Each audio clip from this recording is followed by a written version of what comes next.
Good evening.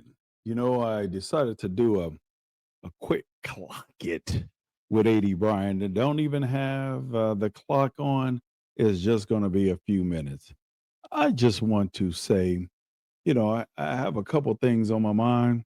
And one being, as a former coach, I want to know just what is it like as a student athlete to play for someone that you just don't like. I was trying to figure out how to actually uh, really talk about this subject because it's a touchy subject. I've been getting a lot of people asking me and talking to me about, playing for coaches, want to leave a team and that sort of thing. And you all know that I am an AD, but it's not necessarily from the institution that I'm at. It is. I get calls all the time. I get calls from parents. I get calls from people that just want to talk about what is it like to move on from a coach who they feel is not doing or is not in their best interest. So I decided to jump on here and just talk about that a little bit.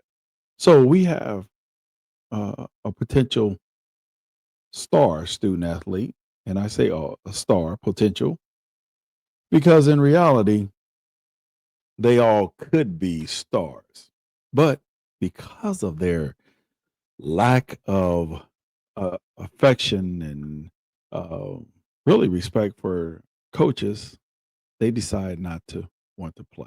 How do we deal with that? Well, I don't know. I need everyone to chime in and let me know what should you do when you have discourse in a team. I'll tell you what I think. So, first of all, I think you need to have a conversation. Have that conversation with the coach. Don't automatically go to the AD.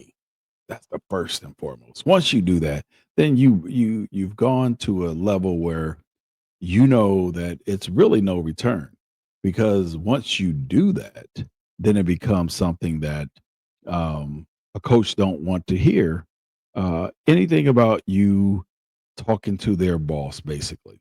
So you need to talk to the coach. Now, if there is no resolve, then that's when I think that you can take it to the next level. But don't automatically go to a coach. I mean, go to the AD.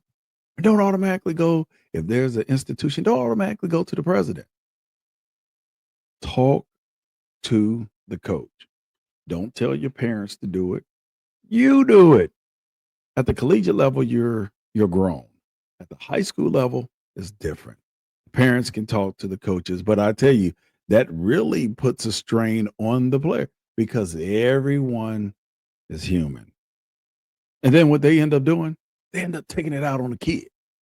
So don't parents, don't talk to the coach. Let the coach do their job. Now, if they're not doing the job, wait till after the season. No one, particularly at the college level, is promised anything. It's not a high school, it's not junior high, it's not AAU. You're not required to play. You're not required. So be thankful for being a part of a team. I challenge all of you who are listening to make sure that you are the spokesman or spokeswoman for yourself. Don't allow others to do it. I'm telling you, it does not always end in your favor. So, as I sit here and I'm talking through things, one of the things that I want to say is uh, don't automatically go to the transfer portal either. Once you go to that transfer portal, let me give you a quick synopsis of what actually could happen if you were in the transfer portal.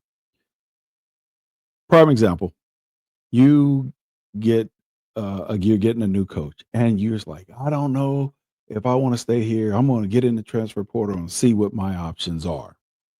Well, the moment you do that, and let's say that you're on scholarship, the moment that you do that, you have given that new coach the opportunity to say he or she doesn't want you back. They now you have given up your scholarship. You literally have stated you don't want to be there. Now, if I were the coach, I could say, no problem. That's what you choose. You have chosen to leave. So now I have a scholarship. Okay, let's say you don't get picked up in the portal. What happens? You have to go back to that same institution that you just said that you didn't want to be at. Now, me as a new coach, guess what I'm doing? I'm looking at you. Now you give me leverage. Leverage to say either you come on as a walk on or you're not part of this team. You didn't want to be. Don't allow others to dictate your future. You be the conductor of your own future.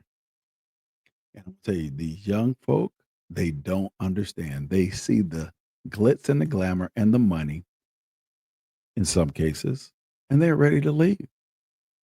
I have spoken with a couple of young men who were a part of a football program, new coach. Prior to the coach coming in, they wanted to go check themselves out in the portal. Ironically, they got picked up. But now they're in a situation where they're like, wait a minute, I want to come back. I want to be back home. And the scholarship is gone. So now they left with living with that decision, that instant decision where you're upset and I want to leave. That we don't have a coach. We're this, and then you find out the coach that is coming in is going to be good. Oh, by the way, they have connections as well. Oh, by the way, they're just quality coaches. But you didn't want to stick around. So by you not sticking around, you have put yourself in a situation where now you want to come back.